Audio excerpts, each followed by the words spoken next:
Student good morning. तो आज हम लोग स्टार्ट करने जा रहे हैं बीकॉम सेकेंड ईयर का कॉर्पोरेट अकाउंटिंग का फर्स्ट चैप्टर जो है issue of shares, forfeiture of share and re issue of forfeited shares. तो इसमें हम लोग कंपनी के डेफिनेशन, कंपनी की मीनिंग, कंपनी के कैरेक्टरिस्टिक्स, कंपनी के कैपिटल, कंपनी के शेयर और कंपनी के कौन कौन से अकाउंटिंग सिचुएशंस होते हैं, कौन कौन से अकाउंटिंग टर्म्स होते हैं, इन सब टॉपिक पर हम लोग डिस्कस करेंगे। तो देखिए, ये जो चैप्टर है कॉर्पोरेट अकाउंटिंग का इशू ऑफ शेयर, तो सबसे पहले हम लोग इसमें यह जानेंगे कि कंपनी क्या है, कंपनी के इनकम के सोर्सेस क्या हैं, एक कंपनी किस तरीके से अपने इनकम को एक्वायर्ड करती है, कंपनी अपने कैपिटल को किस किस छोटे छोटे पार्ट में डिवाइड करती है, तो वह छोटा पार्ट या टुकड़ा जो है वह क्या कहलाता है और कंपनी उसको किस तरीके से ट्रीट करती है। तो सबसे पहले हम लोग स्टार्ट करते हैं कंपनी के बारे में कि कंपनी क्या है, व्हाट इज़ ए कंपनी। देखिए, हम लोग 5 तरीके से बिजनेस को स्टार्ट कर सकते हैं, जिसमें हमारा पहला टॉपिक था सोल प्रोप्राइटरशिप, दूसरा था पार्टनरशिप, तीसरा जॉइंट स्टॉक कंपनी, चौथा कोऑपरेटिव सोसाइटी और पांचवा जो था वो हिंदू अनडिवाइडेड फैमिली था।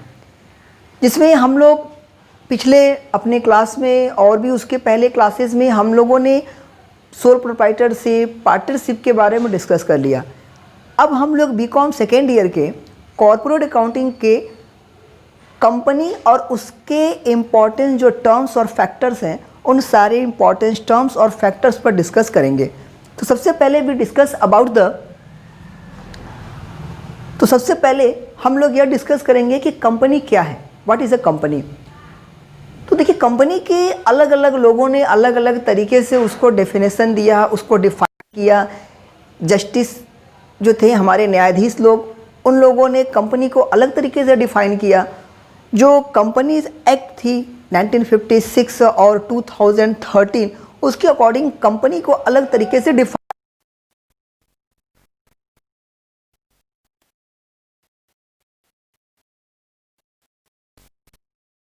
से कंपनी के जो भी सारे इंपॉर्टेंट टर्म्स हैं, उस पूरे इंपॉर्टेंट टर्म्स का एक तरीके से कॉम्बिनेशन है। तो we can say that professor L.H. Haney's definitions of the company is an ideal or an appropriate definition, because in this definition all the characteristics related to the companies are included. So according to the Professor Haney, a company is an artificial person created by law, having a separate legal entity with a perpetual succession and a common seal. इसमें हमने सारी चीज़ को अलग अलग तरीके से यहाँ पर हमने अंडरलाइन कर दिया। इसमें सबसे पहला जो दिया है, कंपनी एक क्या है, आर्टिफिशियल पर्सन है, यानी company is an association. Company क्या है, एसोसिएशन।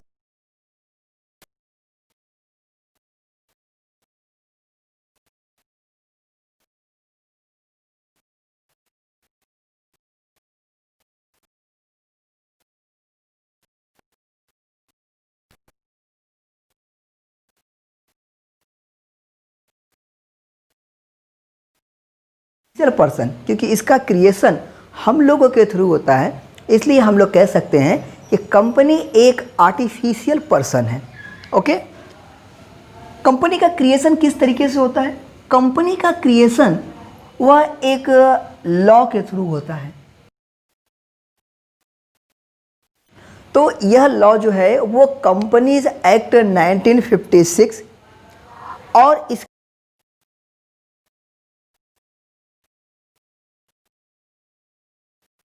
जो भी सारे changes after the commencement of any company और कंपनी से रिलेटेड जो भी सारे उसके आगे आने जो भी डेफिनेशंस रीअसिस्ट होते चले जाएंगे, चेंज होते चले जाएंगे। डेफिनेशन जो बनाई जाएगी वो एक लॉ के थ्रू बनाई जाएगी, एक निश्चित नियम और सिद्धांत के अकॉर्डिंग बनाई जाएगी। इसलिए यह कहा जा सकता है कि कंपनी क्रिएशन होती है, क्रिएटेड होती है। कंपनी का जो क्रिएशन है वह एक लॉ के थ्रू होता है। After that having a separate legal entity, company का जो अलग होती है।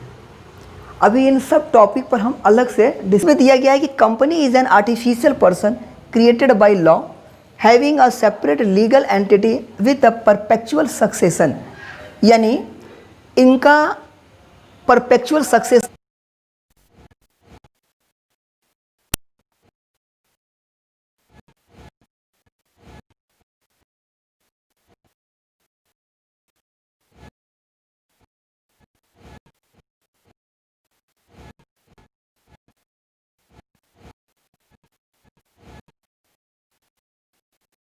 मतलब 5 चीज़ है जिस पे अलग अलग तरीके से डिफाइन किया गया है। इसको हम लोग अलग से हर एक टॉपिक पर डिस्कस करेंगे।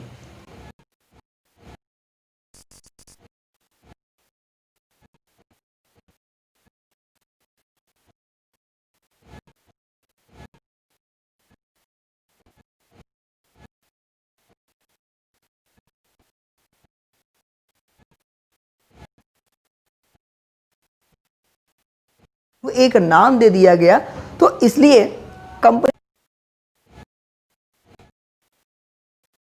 भगवान द्वारा नहीं बनाया गया, इसको हमने और आपने बनाया है। Therefore it is known as an artificial person, यानी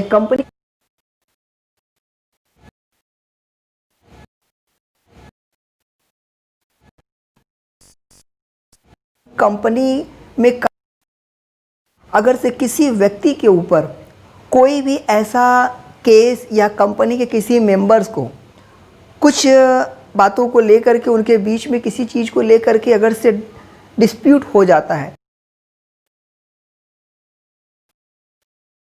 पर ठीक उसी प्रकार पर हम पर, आप पर, लोगों पर जो एक तरीके से केस लागू किया जाता है, जिस तरीके से एक केस का सूट होता है उस तरीके से उस कंपनी पर भी केस चलाया जा सकता है। तो यह चीज़ कहलाती है आर्टिफिशियल पर्सन। दूसरा, इस डेफिनेशन का एक कैरेक्टरिस्टिक कह सकते हैं कि क्रिएटेड बाय लॉ, यानी कंपनी का जो भी क्रिएशन होता है वह एक लॉ के थ्रू होता है जिसमें निश्चित नियम और सिद्धांत होते हैं। यह सिद्धांत क्या है? यह सिद्धांत कंपनीज एक्ट 1956, इसके बाद कंपनी में एक बार बदलाव हुआ 2000 में, and after that companies act 2013, यानी सबसे पहले कंपनीज एक्ट बनाई गई थी 1956 में। उसके बाद कंपनी में फिर से एक बदलाव किया गया वर्ष 2000 में। इसके बाद लास्ट में 2013 में कंपनी में पूरी तरीके से नए सिरे से बदलाव किया गया। तो अब हम लोग जो भी कंपनी से रिलेटेड जो भी सारे इम्पोर्टेंट टर्म्स, कंपनी से रिलेटेड जो भी सारे अकाउंटिंग ट्रीटमेंट, कंपनी से रिलेटेड जो भी सारे सिचुएशन और उस सिचुएशन से निपटने का जो भी सारा कंक्लूज़न किया जाएगा, जो भी सारा सिचुएशन उस तरीके से निपटने के लिए जो भी प्रॉब्लम को जो सॉर्ट आउट किया जाएगा वह कंपनीज एक्ट 2013 के अकॉर्डिंग किया जाएगा। तो ये होता है कि क्रिएटेड बाय लॉ। इसका अलग एक डेफिनेशन नेक्स्ट अगला दिया गया है कि सेपरेट लीगल एंटिटी, यानी कंपनी का जो अस्तित्व होता है वह उसके मेंबर से बिल्कुल डिफर होता है। उसके मेंबर से उसका अस्तित्व एकदम अलग होता है। इट्स मीन्स अगर से किसी कंपनी के किसी भी मेंबर्स की डेथ हो जाती है या कोई मेंबर उस कंपनी को छोड़ करके चला जाता है तो कंपनी के अस्तित्व पर कोई प्रभाव नहीं पड़ेगा। इट्स मीन्स कंपनी में continuously it's business without any interruption. It doesn't matter that any partners or any members of the company withdraw or unfortunately become death, यानी उसकी डेथ हो जाती है या वह कंपनी को छोड़कर चला जाता है, तो इसका मतलब यह नहीं कि कंपनी रुक जाएगी। और दूसरी चीज़, कंपनी के अस्तित्व पर कोई प्रभाव नहीं पड़ेगा। कंपनी के मेंबर अलग होते हैं और कंपनी अपना अस्तित्व अलग रखती है। उसके मेंबर से कंपनी के अस्तित्व पर कोई प्रभाव नहीं पड़ता। यह किस कैरेक्टरिस्टिक्स को डिफाइन करता है? यह सेपरेट लीगल एंटिटी को डिफाइन करता है। इसके बाद हम लोग आगे डिस्कस करते हैं परपेचुअल सक्सेशन पे। इस कैरेक्टरिस्टिक्स का यह अर्थ होता है कि कोई भी कंपनी अपने नाम से किसी एसेट्स को परचेज कर सकती है और अपनी लायबिलिटीज़ का वह पे ऑफ कर सकती है। यह अधिकार कंपनी को जिस कैरेक्टरिस्टिक से, जिस कंपनी के लक्षण से मिला, वह कहलाती है परपेचुअल सक्सेशन। और कंपनी का सबसे लास्ट और मोस्ट इम्पॉर्टेंस कैरेक्टरिस्टिक्स इसके डेफिनेशन में दिया गया है common seal. Common seal is treated as a signature of the company, यानी यह कंपनी की एक तरीके से सिग्नेचर, हस्ताक्षर का काम करने का काम करती है। That is a common seal. Okay, तो फिर से हम लोग स्टार्ट करते हैं, फिर से एक बार रिवाइज करते हैं कि कंपनी क्या है। Then company an association of person who contribute money, मतलब कंपनी एक एसोसिएशन है। किसका एसोसिएशन है? लोगों का एसोसिएशन है, पर्सन का एसोसिएशन है, पीपल का एसोसिएशन है, जो उसमें कंट्रीब्यूट करते हैं। क्या कंट्रीब्यूट करते हैं? मनी और मनीज वर्थ, मतलब पैसा, धन, मुद्रा और उसके इक्विवेलेंट, यानी मनी के बराबर। ठीक, and that company is an association of persons who contribute money और money's worth for a common purpose, यानी कंपनी के जो भी मेंबर्स होते हैं, उसके जो भी सदस्य होते हैं, उन सभी लोगों का एक कॉमन पर्पस होता है। तो जहाँ पर ये सब सारी चीज़ें देखने को, सुनने को मिल जाती है, simply we can say that it is a company. कोई भी कंपनी हो सकती है। अब कैसी कंपनी है? प्राइवेट है, पब्लिक है, वन पर्सन कंपनी है, लिमिटेड है, किस तरीके से, इस पर हम लोग बाद में डिस्कस करेंगे। तो सबसे पहले हम लोग डिस्कस करते हैं कंपनी क्या है। तो कंपनी, इसमें डेफिनेशन दिया गया है। कंपनी क्या है भाई? कंपनी एक आर्टिफिशियल पर्सन है। कंपनी का क्रिएशन कैसे होता है? कंपनी का क्रिएशन एक लॉ के थ्रू होता है। कंपनी क्या करती है? कंपनी सेपरेट लीगल एंटिटी रखती है भाई, यानी कंपनी अपने सदस्यों से, उसके मेंबर से, उसका जो अस्तित्व होता है, उसका जो लगाव होता है, जो जुड़ाव होता है, वह उसके मेंबर से और कंपनी, ये दो अलग अलग पार्ट हैं, दो अलग अलग पोर्शन है, दो अलग अलग बॉडी हैं। कंपनी अपनी एक परपेचुअल सक्सेशन रखती है। इट्स मीन्स अ कंपनी में purchase of its assets by the own name and पे ऑफ देयर लायबिलिटीज ऑल्सो, यानी कंपनी अपने नाम से अपने सारे संपत्तियों को खरीद सकती है और अपने दायित्वों का, लायबिलिटीज़ का पेमेंट कर सकती है। And last, company has a common seal. Common seal is treated as a signature of the company. Company के जो सिग्नेचर के रूप में, जो हस्ताक्षर के रूप में, जैसे कि कंपनी वह एक एप्रोप्रिएट या एक कोई भी कंपनी अपने को दूसरे कंपनियों से अलग रखती है, तो वह जिस वे से अलग रखती है वह होती है उसकी कॉमन सील, जिससे हम ये पहचान जाते हैं कि ये वह कंपनी है, ये वह कंपनी है। ठीक, अब हम लोग बात करते हैं कंपनी के प्रकार की। तो देखिए, कंपनी को मुख्य रूप से 3 पार्ट में कैटेगराइज किया गया है। सबसे पहला है on the basis of number of members, यानी सदस्यों की संख्या के आधार पर कंपनी का वर्गीकरण। देखिए, बीकॉम के क्लास में कुछ बच्चे इंग्लिश मीडियम के होते हैं, कुछ बच्चे हिंदी मीडियम के होते हैं, तो हम उन दोनों बच्चों के लिए अलग अलग से नोट्स प्रोवाइड कराते रहेंगे और जो भी सारे डिटेल हैं, जो भी डेफिनेशंस हैं, जो भी मीनिंग हैं, उन मीनिंग को, उन डेफिनेशंस को भी हम अलग से हिंदी और इंग्लिश दोनों ही लैंग्वेज में आप लोगों को प्रोवाइड कराते रहेंगे। ठीक, और कुछ चीज़ें हो सकती हैं कि हम इंग्लिश में उसको हम यहाँ पर लिखें और उसका एक्सप्लेनेशन हिंदी और इंग्लिश दोनों में आप लोगों को दे देंगे।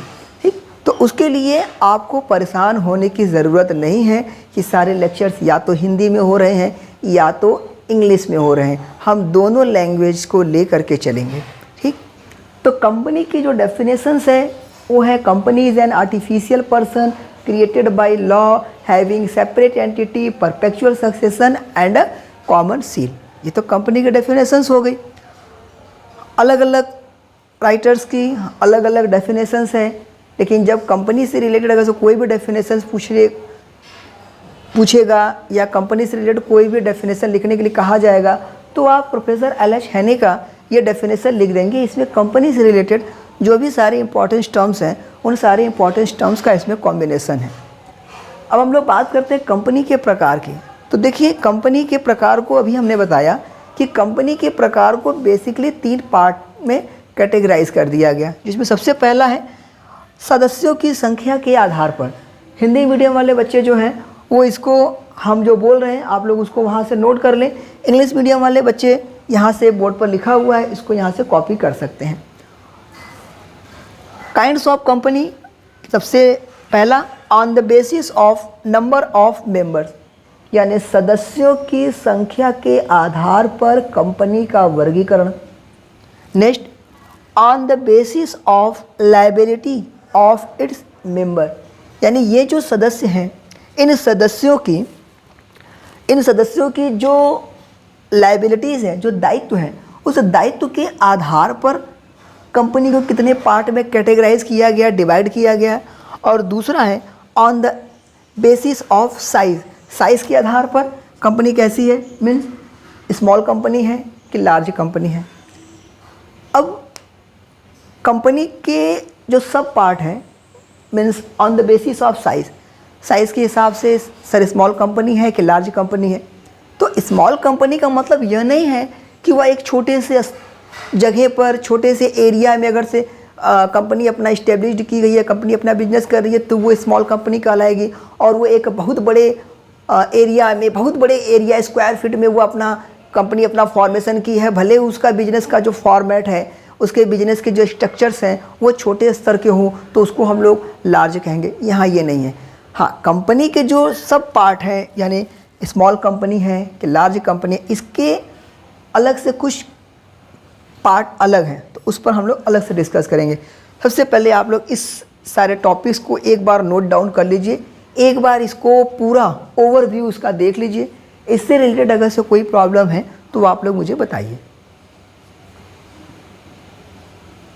यहाँ देखिए, काइंड्स ऑफ कंपनी को हमने अभी बताया कि 3 पार्ट में इसको डिवाइड किया गया है। पहला है on the basis of number of members, दूसरा on the basis of liabilities of its members, और on the basis of size. ये 3 प्रकार हैं कंपनी के अलग अलग। इसके जो बेसिक पार्ट हैं ये 3 हैं।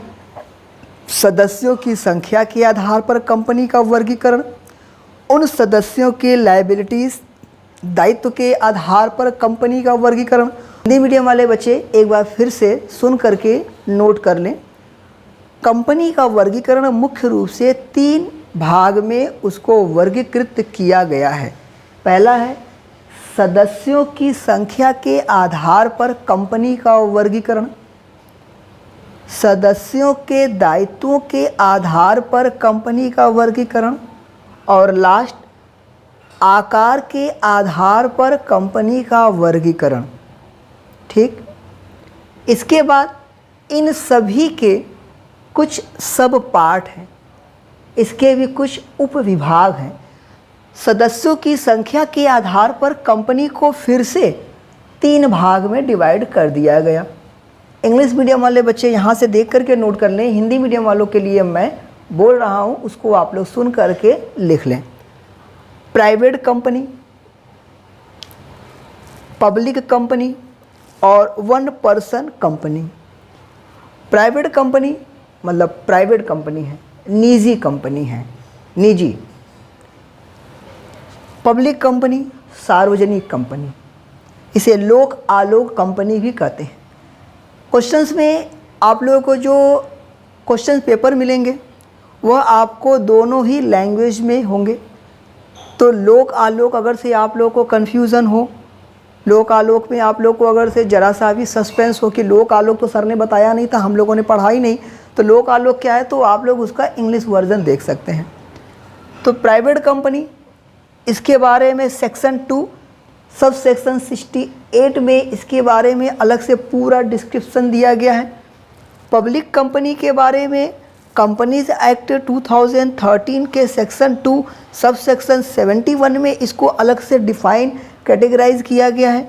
और वन पर्सन कंपनी से रिलेटेड कंपनीज एक्ट का सेक्शन 2 सब सेक्शन 62 एप्लीकेबल होगा।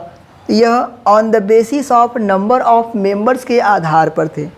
एक बार फिर से सुन लीजिए, कंपनी के वर्गीकरण को मुख्य रूप से 3 भाग में डिवाइड किया गया है, जिसमें सबसे पहला है on the basis of number of members, next on the basis of liability of its member and last on the basis of size, आकार के आधार पर, सदस्यों के दायित्वों के आधार पर और सदस्यों की संख्या के आधार पर कंपनी का वर्गीकरण। फिर इन सभी को अलग अलग पार्ट में डिवाइड किया गया है, जिसमें on the basis of number of members को 3 भाग में बांटा गया है, प्राइवेट कंपनी, पब्लिक कंपनी और वन पर्सन कंपनी यानी OPC।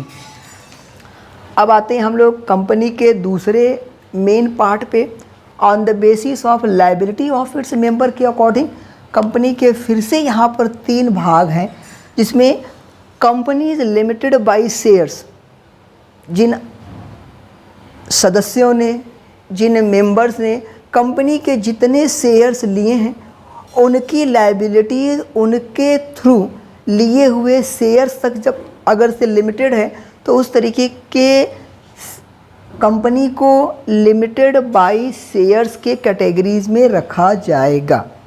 उसके बाद company limited by guarantee and last unlimited company, company की कोई लिमिट ही नहीं है। आगे बढ़ते हैं, on the basis of size, आकार के आधार पर कंपनी को केवल 2 भाग में डिवाइड किया गया। एक, या तो कंपनी स्मॉल है, छोटी कंपनी है, या तो एक कंपनी बड़ी है, लार्ज कंपनी है। ये कंपनी के अलग से पूरा जो है कंपनी का कैटेगरीज़ हैं, कंपनी के क्लासिफिकेशन, कंपनी के जो अलग अलग कैटेगरीज़ हैं, इन सभी कैटेगरीज़ पर अलग अलग हम लोग डिस्कस करते हैं। तो सबसे पहले इसमें लिखा हुआ है कि private company, what is a private company? A private company is those companies. चलिए अब हम लोग कंपनी से रिलेटेड जो भी कंपनी के अलग अलग जो कैटेगरीज़ हैं उन सभी कैटेगरीज़ पर सेपरेटली हम लोग डिस्कस करते हैं। तो कंपनी क्या है? तो कंपनी में सबसे पहला जो दिया गया है on the basis of number of members, तो उसके अकॉर्डिंग कंपनी को 3 पार्ट में डिवाइड किया गया है। मेंबर्स के अकॉर्डिंग ये दिया गया प्राइवेट कंपनी, पब्लिक कंपनी और वन पर्सन कंपनी। तो सबसे पहले हम लोग डिस्कस करते हैं कंपनी के जो प्राइवेट कंपनी है। तो सबसे पहले हम लोग डिस्कस करते हैं प्राइवेट कंपनी पर। प्राइवेट कंपनी क्या है? तो देखिए सबसे पहले प्राइवेट कंपनी वह कंपनी है जो अपने सदस्यों की संख्या को 200 तक लिमिट रखती है और मिनिमम इसके जो मेंबर्स हैं वह हो सकते हैं 2। यानी जिस कंपनी में उसके मेंबर्स की संख्या 2 मिनिमम और मैक्सिमम 200 तक हो वह प्राइवेट कंपनी के कैटेगरीज में आ जाएगा। प्राइवेट कंपनी अपने अंशों को, शेयर्स को वह ट्रांसफ़र नहीं कर सकती। यानी एक प्राइवेट कंपनी, निजी कंपनी अपने अंशों का हस्तांतरण, ट्रांसफ़र नहीं कर सकती है। ठीक, तो ये कंपनी के कैटेगरीज में प्राइवेट कंपनी का डेफिनेशन था, प्राइवेट कंपनी का कैरेक्टरिस्टिक था। दूसरा है पब्लिक कंपनी। एक पब्लिक कंपनी क्या है? तो सबसे पहले ये देखा जाए कि जो प्राइवेट कंपनी नहीं है वह पब्लिक कंपनी है, और जो पब्लिक कंपनी नहीं है वह प्राइवेट कंपनी। तो हमें प्राइवेट और पब्लिक कंपनी इन दोनों के बारे में अलग से पूरा डिटेल हमको मालूम होना चाहिए कि क्या प्राइवेट कंपनी है और क्या पब्लिक कंपनी है। तो पब्लिक कंपनी के बारे में जो कैटेगरीज बनाई गई है वह कंपनीज एक्ट 2013 के सेक्शन 2 सब सेक्शन 71 के अकॉर्डिंग ये कहा गया है कि a public company means a company which is divided into 2 सब पार्ट्स। उसके भी जो है 2 पार्ट में इसको डिवाइड कर दिया गया, उसको 2 भागों में विभाजित कर दिया गया, जिसके आधार पर हम ये कह सकते हैं कि वह एक पब्लिक कंपनी है। सबसे पहली चीज़ है कि वह अपने अंशों को हस्तांतरण करने के लिए प्रतिबंधित नहीं है, यानी एक पब्लिक कंपनी अपने अंशों का हस्तांतरण कर सकती है। उसकी जो सदस्य हैं, एक पब्लिक कंपनी में मिनिमम सदस्य हैं, एक पब्लिक कंपनी में मिनिमम सदस्यों की संख्या 7 और अधिक से अधिक सदस्यों की संख्या पर कोई प्रतिबंध नहीं है। यानी एक पब्लिक कंपनी में मिनिमम 7 और मैक्सिमम कोई बाउंडेशन नहीं है। तो जहाँ पर यह आपको कैटेगरीज, जहाँ पर यह लक्षण देखने को मिल जाएगा, सिंपली हम कह सकते हैं कि वह पब्लिक कंपनी है। नंबर्स के आधार पर कंपनी को एक और पार्ट में डिवाइड किया गया है, 1 person company. 1 person company, it is for the first time in the history of companies that the companies act 2013 has provided for a new class of companies in the form of 1 person company. इसके बारे में companies act 2013 का section 2 sub section 62 applicable है, जिसमें कहा गया है कि एक 1 पर्सन कंपनी वह कंपनी हो सकती है जिसमें सिर्फ और सिर्फ केवल एक ही बंदा, एक ही व्यक्ति उसका मेंबर हो। यानी 1 person company means a company which has only 1 person as a member. उसके लिए केवल एक व्यक्ति का होना जरूरी है, एक व्यक्ति का होना आवश्यक है, जिस कंपनी में केवल एक सदस्य देखने को मिले। सिंपली हम कह सकते हैं कि वह 1 पर्सन कंपनी है। इसके बाद हम लोग बात करते हैं on the basis of liability of its members, सदस्यों की संख्या। अब इसके बाद हम लोग बात करते हैं सदस्यों की संख्या के दायित्व के आधार पर, यानी on the basis of liability of its members. तो इसमें 3 पार्ट में इसको फिर से डिवाइड किया गया, company limited by shares, company limited by guarantee और अनलिमिटेड कंपनी। तो कंपनी लिमिटेड बाय शेयर्स क्या है? इसमें यह देखने को मिलेगा कि एक कंपनी की जो लायबिलिटीज़ हैं उसके मेंबर के थ्रू जितने भी सारे शेयर्स लिए गए हैं, उन शेयर्स में जितना उन्होंने अमाउंट पे नहीं किया, उनकी लायबिलिटीज़ केवल उसी अनपेड अमाउंट तक ही रिस्ट्रिक्टेड रहेगी, अनपेड अमाउंट तक ही लिमिटेड रहेगी। यदि ऐसा देखने को मिलेगा तो हम कह सकते हैं कि वह कंपनी लायबिलिटीज़ के अकॉर्डिंग डिवाइड है और उसमें भी लिमिटेड बाय शेयर्स। जैसे मान लीजिए कि एक कंपनी के 10 रुपए के शेयर्स थे, मान लीजिए कि कंपनी के 10 रुपए के शेयर थे और एक व्यक्ति ने कंपनी में 8 रुपए तक का भुगतान कर दिया और 2 रुपए का भुगतान वह नहीं कर पाया है। तो यानी उसकी जो लायबिलिटीज़ है, केवल जो 2 रुपए पर शेयर के हिसाब से उसने जो पेमेंट नहीं किया, उसकी लायबिलिटीज़ केवल और केवल इस 2 रुपए अनपेड अमाउंट तक ही लिमिटेड होगी। That is the category of limited by shares of its members के कैटेगरीज में कहलाएगा। इसके बाद है कि company limited by guarantee. Guarantee क्या है?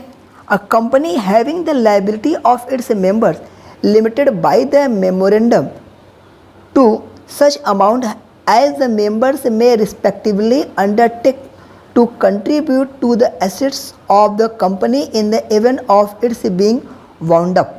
यानी जब एक कंपनी वाइंड अप होती है तो वाइंड अप मतलब समापन, जब एक कंपनी का अस्तित्व तो समाप्त हो गया, कंपनी अपना व्यापार बंद कर रही है, तो उसके जो सारी संपत्तियां थी, उसकी जो संपत्तियां रही होंगी, उन सभी संपत्तियों को बेच दिया जाएगा और बेचने के बाद उसकी जो सारी लायबिलिटीज़ है उसका पेमेंट कर देना होगा।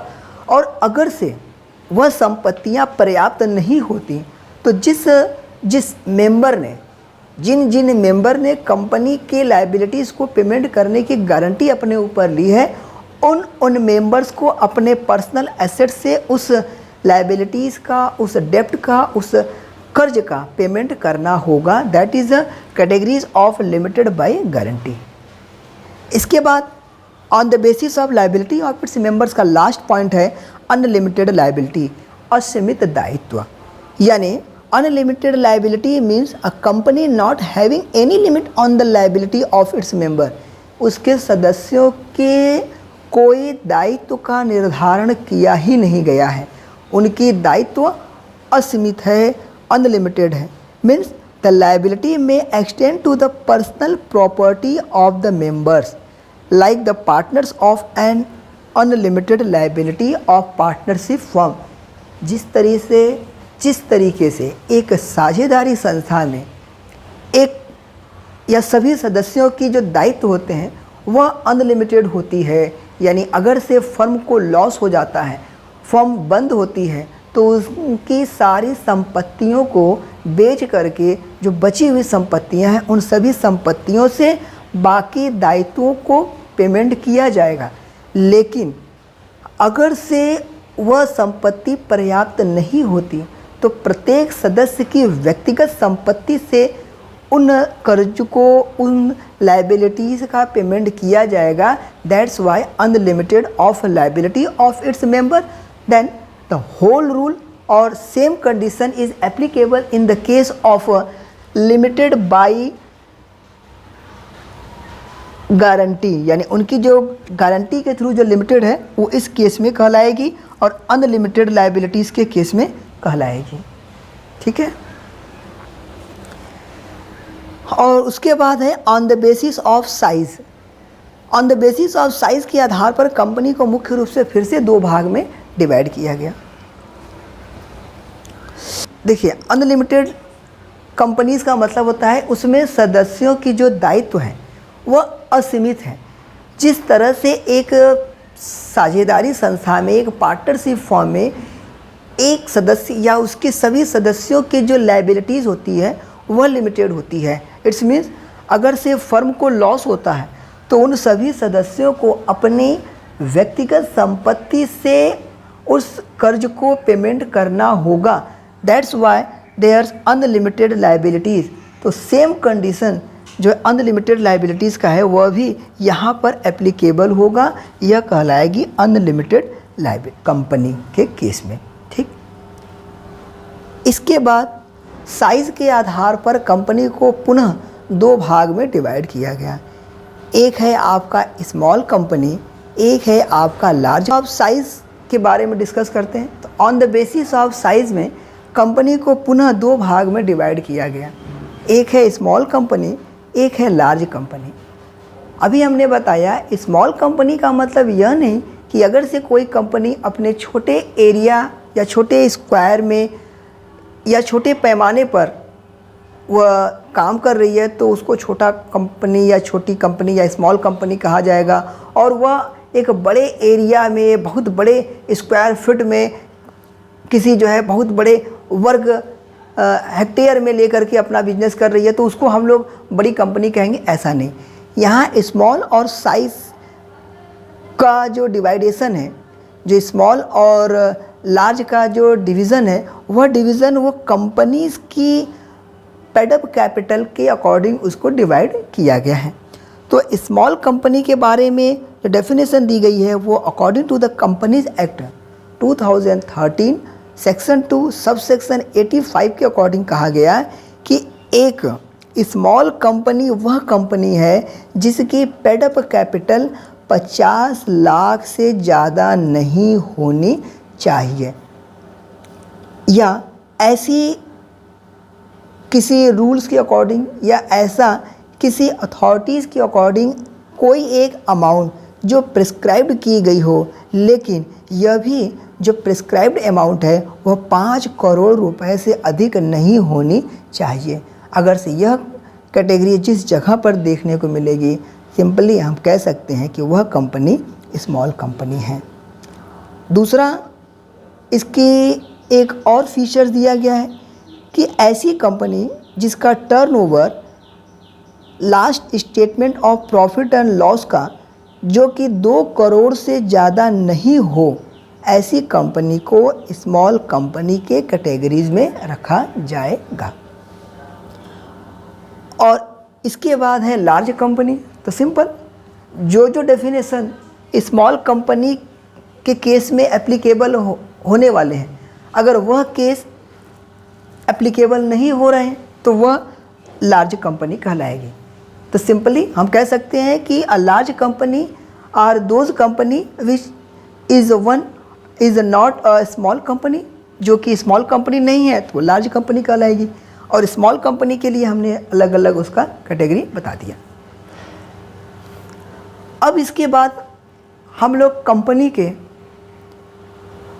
शेयर कैपिटल पर डिस्कस करेंगे कि कंपनी के कैपिटल क्या होते हैं, कंपनी के शेयर कैपिटल क्या होते हैं, कंपनी के कैपिटल कितने टाइप्स के होते हैं। तो इन सब पर हम लोग अपने नेक्स्ट क्लास में डिस्कस